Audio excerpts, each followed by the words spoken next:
Hello భయ్య, నేనైతే ఈరోజు ఏంటంటే మీకు బాక్స్ ఆఫీస్ వద్ద 3 డిజాస్టర్ అయిన సినిమాల గురించి మీకు చెప్పబోతున్నాను. అందులో ఒకటి ఏంటంటే ఆగడు. ఈ ఆగడు సినిమా శ్రీను వైట్ల గారి దర్శకత్వంలో రచించింది. ఈ సినిమా ఏంటంటే మనకు పేడ వేట్కన్ మూవీగా కనబడుతుంది. ఎందుకంటే కామెడీ మాత్రం చాలా చాలా బాగుంటుంది. సినిమా వచ్చేసిందంటే నెరేషన్స్ మాత్రం చాలా బాగున్నాయి. ఇందులో మనకు బ్రహ్మానందం గారి క్యారెక్టర్ మాత్రం చాలా మెప్పించే విధంగా ఉంటుంది. ఈ క్యారెక్టర్ పరంగా చూసినట్టయితే సినిమాలో ప్లస్ పాయింట్స్ చాలా ఉన్నాయి. బట్ కాకపోతే సినిమా అంతగా ఎందుకు ఆడలేదంటే మనకొచ్చేసి ఇంటర్వెల్ బ్యాంక్ మాత్రం అండ్ ఇంకోటి ఏంటంటే మనకేంటంటే లాస్ట్ సీన్స్ మాత్రం చాలా బోరింగ్గా అనిపిస్తుంది. ఈ సినిమా అయితే నాకైతే బాక్స్ ఆఫీస్ వల్ల మాత్రం చాలా ఆడలేకపోయింది, డిసప్పాయింట్ చేసింది అనిపిస్తుంది. ఫ్రెండ్స్, మీకు ఏ విధంగా నచ్చిందో కింద కామెంట్ రూపంలో తెలియజేయండి. ఫ్రెండ్స్, ఈ సినిమాలో ఏంటంటే మనకు వచ్చేసి ఏంటంటే బాక్స్ ఆఫీస్ని షేక్ చేయడానికి రాబోయిన ఆగడు మాత్రం మనకు బాక్స్ ఆఫీస్ దగ్గర ఆగిపోవడం చాలా బాధాకరంగా అనిపించింది. ఎందుకంటే మహేష్ బాబు గారి పర్ఫార్మెన్స్ మాత్రం దుమ్ములు వేసిపోయే విధంగా ఉంది. ఈ సినిమాలో ఏంటంటే మనకు ప్లస్ పాయింట్ వచ్చేసి ఏంటంటే మనకు తమన్నా గారి యాక్టింగ్ కూడా బాగా వచ్చింది. ఈ సినిమాలో కొన్ని సీన్స్ మాత్రం చాలా బాగా కామెడీ అనిపించినా కూడా మరికొన్ని సీన్స్ మాత్రం బోరింగ్గా అనిపించబోతున్నాయి సీన్స్. ఇంకో సినిమా వచ్చేసి ఏంటంటే బిల్లా మాత్రం మనకి ఏంటంటే మెహర్ అనూష్ గారి దర్శకత్వంలో టాప్ మోటెడ్ సినిమాగా ఇది మనకు తెరకెక్కించడం జరిగింది.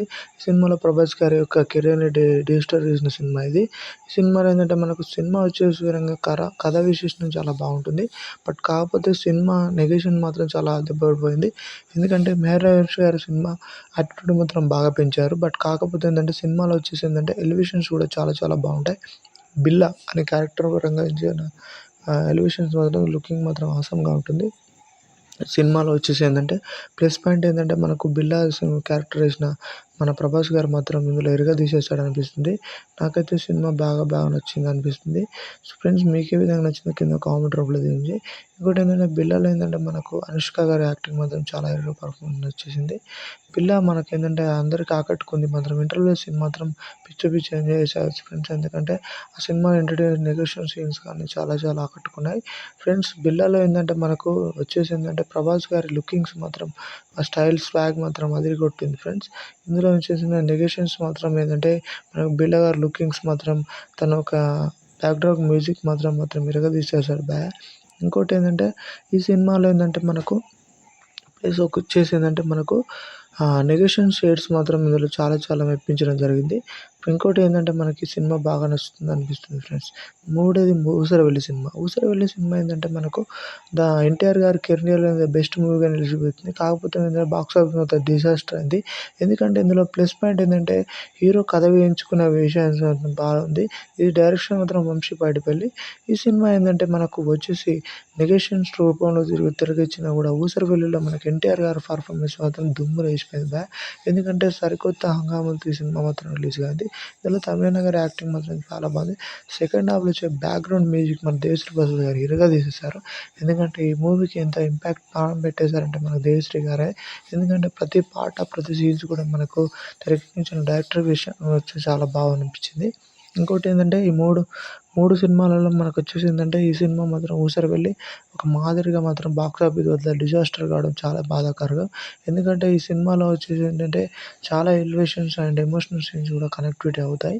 ప్రేక్షకులు మాత్రం ఈ సినిమా కోసం చాలా అంచనాలు పెట్టుకున్నారు. బట్ కాకపోతే ఏంటంటే మనకు డిజాస్టర్గా నిలిచిన మోస్ట్ కెరియర్ సినిమా ఏంటంటే ఊసరవెల్లి. ఎందుకంటే బాక్స్ ఆఫీస్ వద్ద మాత్రం చాలా బోర్ల బొక్కలు పడిపోయింది. ఈ సినిమాలో ఏంటంటే ప్లస్ పాయింట్కి వచ్చేసరికి మైనస్ పాయింట్లు ఏంటంటే ఈ కనెక్టివిటీ, లవ్ ఎఫెక్షన్స్ కూడా మిస్ అయిపోయాయి. ఇంకోటి ఏంటంటే మనకు సినిమా పరంగా ఊసరవెల్లిలో ఏంటంటే ఎన్టీఆర్ గారి యాక్టింగ్ మాత్రం ఓకే. బట్ మిగతా క్యారెక్టర్స్ మాత్రం డల్గా అనిపించింది. ఎందుకంటే ఈ సినిమాలో వచ్చేది ఏంటంటే ప్రతి సీన్ మనకు ఏదో ఇంట్రెస్టింగ్ టాపిక్గా తీసుకోవడం జరిగింది. బట్ కాకపోతే ఏంటంటే జూనియర్ ఎన్టీఆర్ గారు తీసుకున్న కథా విశ్లేషణకు వచ్చే మాత్రం సినిమా డిజాస్టర్లో కనిపించింది. ఇంకోటి ఏంటంటే మనకి సినిమా వచ్చేసి ఏంటంటే ఈ సినిమాని ఇప్పుడు చూస్తే ప్రేక్షకులకు బాగా నచ్చుతుంది. బట్ కాకపోతే ఏంటంటే చాలా రోజులు చూసిన సినిమా కాబట్టి కనెక్టివిటీ కాలేదు. ఎందుకంటే సినిమాలో వచ్చేది ఏంటంటే ఆ టైం సిచ్యువేషన్స్, ఆ టైం డిమాండ్స్ మాత్రం చాలా డిజాస్టర్ చేశాయి. ఈ సినిమాలో ప్లస్ పాయింట్ ఏంటంటే మనకు తమన్నా గారు కూడా తన యొక్క కీ రోల్ మాత్రం చాలా బాగా ప్లే చేసింది. ఎందుకంటే సెకండ్ హాఫ్ మొత్తం తమన్నా గారి చుట్టూ సినిమా తిరుగుతుంది కాబట్టి. ఈ ఊసరవెల్లి సినిమా అయితే నాకైతే చాలా బాగా నచ్చింది. బట్ కాకపోతే మనకేంటంటే బాక్స్ ఆఫీస్‌లో డిజాస్టర్ అవ్వడం చాలా బాధాకరం. ఎందుకంటే సినిమాలో షేడ్స్ మాత్రం చాలా చాలా బాగుంటాయి. దీంట్లో వచ్చేసి ప్లస్ పాయింట్ ఏంటంటే మనకు డైరెక్షన్ డిపార్ట్మెంట్ కూడా చాలా చాలా హార్డ్ వర్క్ చేసింది. ఈ సినిమా నెగేషన్స్ మాత్రం చాలా బాగా మెప్పించింది. Please subscribe my channel friends.